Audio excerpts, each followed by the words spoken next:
මේ ළඟදී මම දැක්ක රජයේ ඉහළධාරීන් දෙන්නෙක්ට විරුද්ධව සිදුවුණු සේවයේ අත්හිටුවීම් දෙකක් පිළිබඳව. ඒ වගේම මේ සිද්ධි දෙක විශේෂයි. ඒ වගේම මේ ගැන සමාජ මාධ්‍යවල කතිකාවක් ඇති වෙලත් තියෙනවා.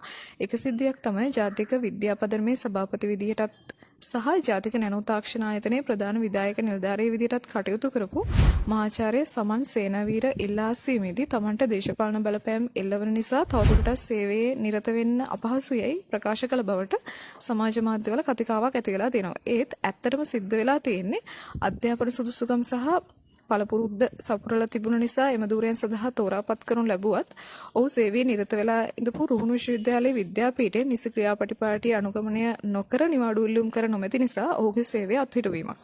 ඒ වගේම අල්ලාසෝ දූෂණ විමර්ශන කොමිෂන් සභාවේ වර්තමාන අධ්‍යක්ෂ ජෙනරාල් හංග දිසානායක මහතා සම්බන්ධවත් කොමිෂන් සභාවට ලැබුණු පැමිණිල්ලක් මත සිදු කරපු මූලික පරීක්ෂණයක් තුළින් අනාවරණය වෙලා තියෙනවා. රංග දිසානායක මහතා 2014 වර්ෂයේදී අවදිමත් ආකාරයට තම දරුවා කොළඹ රාජකීය විද්‍යාලයට ඇතුළත් කළ ඇති බව.